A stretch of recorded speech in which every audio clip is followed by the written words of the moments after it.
Monsieur le député. La parole est à Monsieur Meyer Habib pour l'UDI et indépendant. Il est en visio. Le voici qui apparaît. Mon cher collègue, Merci. vous avez la parole. Merci, mon cher président. Tous mes voeux, d'abord, vous accompagnent dans vos nouvelles éminentes fonctions, mon cher président Vidocq. Monsieur le ministre, merci d'avoir évoqué la mémoire de Marielle de Sarnez et de Claude Guesguen. Nous sommes doublement orphelins et je ne peux pas démarrer ma prise de parole sans moi aussi avoir une pensée émue pour ces deux géants qui nous ont quittés et qui nous manquent tellement. Vous l'avez évoqué, 10 milliards d'euros par an, nous sommes devenus numéro 4 mondial. L'aide au développement, le niveau de l'aide au développement fait honneur à notre pays et c'est très bien d'augmenter en permanence tous ces budgets. Mais si vous me permettez, il y a quand même certaines questions qui peuvent se poser quant à l'utilisation de ces moyens. Par exemple, je ne comprends pas pourquoi l'État français, parfois, on continue à augmenter les crédits à l'AFD sans imposer des règles plus strictes et des missions plus claires. En particulier sur l'article 9 du projet de loi de notre excellent collègue Berville, me semble un peu flou. Il institue une commission d'évaluation de la politique de développement, mais avec qui, comment, ça reste un peu flou.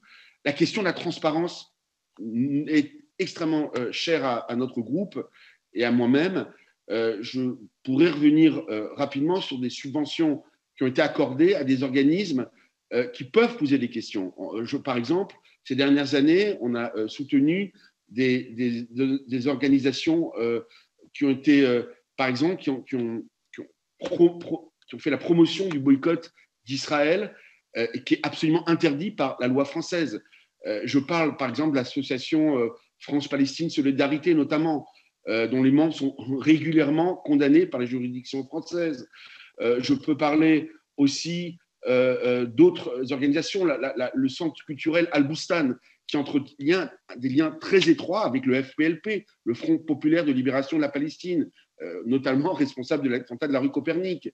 Je pourrais parler aussi de la NGO Développement Saint-Terre, etc., etc. Et ça, je ne cache pas que il faut aider les Palestiniens, il faut même augmenter l'aide aux Palestiniens. Par exemple, on pourrait parfaitement imaginer, en termes de vaccins, de tout faire pour qu'ils soient vaccinés encore plus rapidement, de l'aide médicale, mais avec un contrôle qui soit extrêmement rigoureux. Moi, je reviens à ce qu'a dit le président de la République en avril 2018, à l'initiative, il avait parlé « No money for terror ».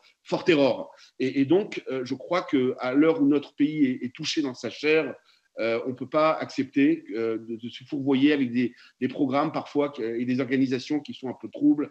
Voilà. Je voudrais terminer pour témoigner, si vous me permettez encore moins d'une minute, mon émotion et ma tristesse avec la famille, justement, je parle de terrorisme, la famille Orguen. Esther Orguen, c'est une Française qui était avec moi à l'école, de 52 ans, elle était un peu plus jeune que moi, qui est de la région parisienne, une artiste, une thérapeute, qui a été massacrée et tuée, et je voulais lui rendre ouvertement hommage. Enfin, Monsieur le Ministre, vous l'avez évoqué dans notre liminaire, Anthony Blinken a été très clair par rapport à l'Iran, et il est indispensable que nous, rapidement, nous asseyons sur les questions de la nucléarisation iranienne. Voilà, je vous remercie.